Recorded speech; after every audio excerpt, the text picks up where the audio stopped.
everybody, my name is Jessica Custer-Bindle and I work at the Child Development Council. Today I'm going to read a book to you and it's called My Hair is a Garden by Cozbi A. Cabrera. It's actually written and illustrated. She's also an artist on top of being an author. So the reason why I chose this book is because this is exactly the kind of book that I wish I had as a little girl. When I was a little girl, I had a very difficult time loving my hair. My hair was very different from all the other kids in my classroom. My hair was, I had an afro back then, which just meant it was just kind of like this beautiful, curly, thick mane of hair. And I was also very tender-headed, so I didn't like to braid it. My mother, wanted to braid my hair, but I was tender-headed. I didn't like to have it braided, and I had a hard time combing it. So we decided that maybe the best thing for me to do was just to cut all my hair off. So for a long time, I had just very, very, very short hair so that it was easy for me to take care of and comb. And but what happened was that I was often teased in my school because of my hair, right? So I was made fun of, and it made me feel very sad. And it also made me feel like my hair was not beautiful. And it took me a long time to learn otherwise. And that's why I wish I had had this book. My Hair is a Garden. I love the end pages. Oh my goodness, look at all these beautiful hairstyles. So when I was little, my hair looked like this, right? It kept it real short. And then as I got older, now my hair looks more like this, right? Kind of these curls. My hair is a garden. Let me come closer so you can see. I was always drawn to Miss Tilly's house. She lived 4 houses down and across the street from our house.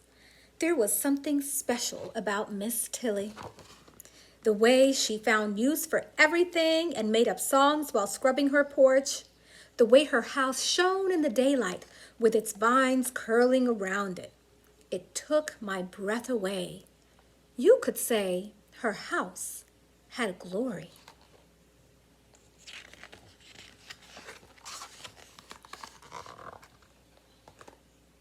I used to run right into her house when I was a toddler. Look at her. So, when I was teased because of my hair, again, it was no surprise that I found myself running right to Miss Tilly's after school. There's Miss Tilly. I like her dress. Let's see what she has to say. She led me to her kitchen table where she'd been straining sorrel. Its pungent aroma and the smell of steeping ginger filled the kitchen. When my tears came, a slow leak, a salty streak.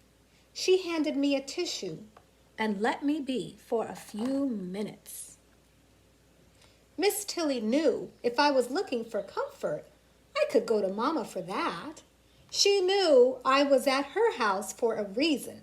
She set a cup of the sorrel in front of me and I took a sip. It went down smooth and tangy and broke through the lump in my throat. I need help with my hair.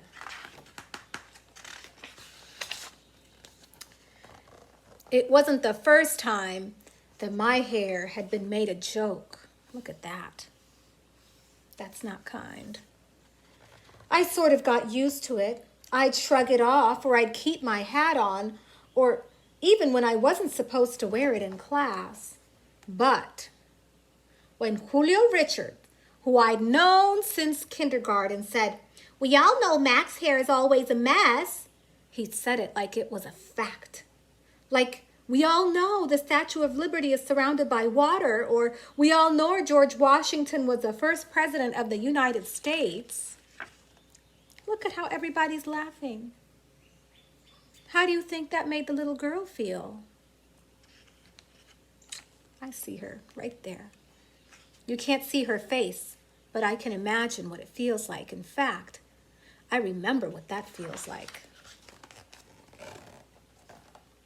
Folks had been poking fun of my hair since I was little, I told Miss Tilly.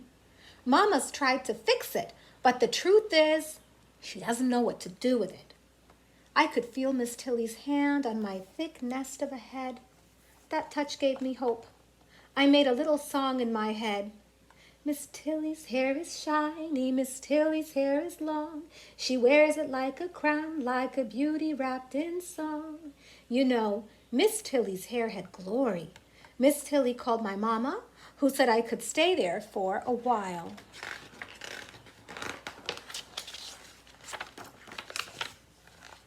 Then Miss Tilly turned to me.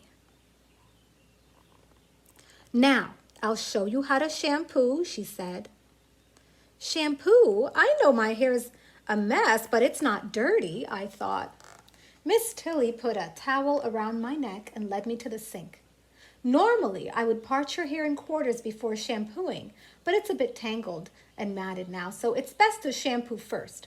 We'll detangle when it's more pliable. For that, you will need a wide-tooth comb. I already use a wide-tooth comb, I said. Well, when I use a comb, that is. Miss Tilly took out a large comb with teeth that looked as far apart as the spaces in a garden rake. I nodded. Oh, right, I said. A wide-tooth comb. We'll use this one for now, said Miss Tilly. Later on, when your hair is trained, you can go back to your usual comb. Trained? Did Miss Tilly mean she could train hair?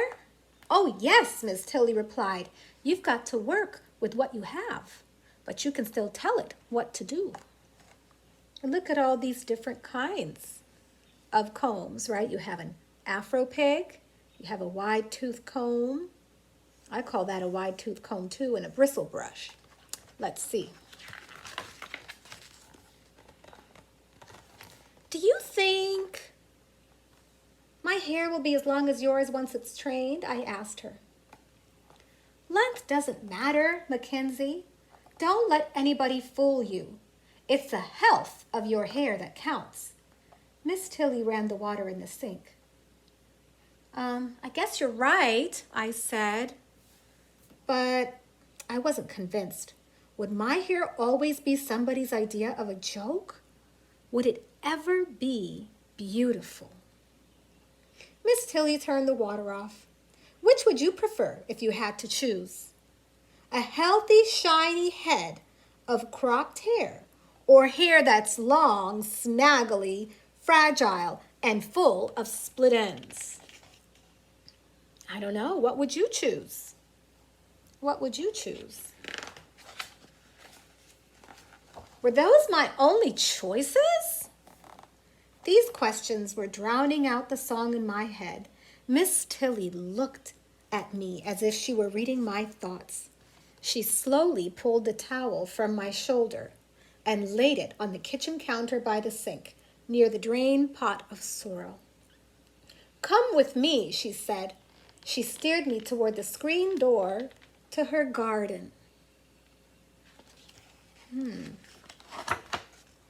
I wonder what she's going to teach her. There they are. Look at this beautiful garden. Oh my goodness, she really takes care of her garden, Miss Tilly does. Miss Tilly's backyard was a paradise with so many shades of green, bright pockets of colorful flowers and cool shade. I could barely take it in. It was as if someone had taken a big paintbrush and made bold strokes of green, then used countless little paintbrushes to fill in the details. We walked over to a bench and sat down. I inhaled deeply. The backyard didn't smell like the rest of the neighborhood. It smelled alive. I wanted to know every part of this garden. I reached down to feel the ground. The earth was damp and cool. It felt like it was giving me something I couldn't see. How did you create this, Miss Tilly? I wanted to know.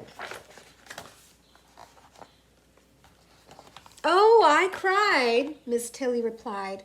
Paid $15 for that tree And that was a lot of money for me at the time. But I put that tree right back in the ground. Oh, I'm sorry, I skipped a page. Oh, I skipped a page. Okay, here we are. 30 or more years ago, I put some seeds in the ground, Miss Tilly said. I planted cuttings from neighbors' and friends' trees, bought a few plants and bulbs from catalogs. I pointed to the tree Miss Tilly called a Japanese maple, the big one that draped gracefully over the garden. That tree was a cutting? A cutting means a very small piece of, it's like a kind of like a baby tree. Oh, that was a wee thing at first. The phone company men came through the yard one day and trampled over it with their boots. Got in the way where they were sitting to have lunch. I found it plucked up clean and woven into the chain link fence. I gasped, "What did you do?" You see that? That was what the tree began as. Yep, that's a cutting. Oh, I cried, Miss Tilly replied. Paid $15 for that tree, and that was a lot of money for me at the time, but I put that tree right back in the ground and watered it without fail. See? Taking good care of that tree. I thought about how that little tree had survived all the water Miss Tilly had survived and all the water Miss Tilly gave it every day, even though it just looked like a broken branch. I wonder if I would have given up and thrown it away. I leaned down and ran my hand over some tiny plants on the ground near the bench. What are these? These are succulents. They hold a lot of water, makes a great ground cover. They sure are pretty, I said. Miss Tilly looked at me. Is that Japanese maple prettier than those succulents? She asked. Of course not, I said. Even though the Japanese maple's taller? She asked. They're both beautiful, I said. They're just different. As the words came out of my mouth, I knew that I believed it. Ah, she said, go back inside and put your towel back on. That was the first day I learned that my hair is a garden. Right? A garden has all kinds of different things that are all beautiful in their own ways. My hair is a garden, and like every good garden, it must be cared for every day. The nutrients in the soil can be stimulated and enriched. My body is the soil for my hair. What I give to the soil comes back to me. I love to eat right. My words are like seeds that I plant. What I think and speaks draws a yield. I weed out all the opinions that have no place in my garden, right? Got to take out all the bad stuff. She's taken out, it's too curly. She's taken out, straighten it.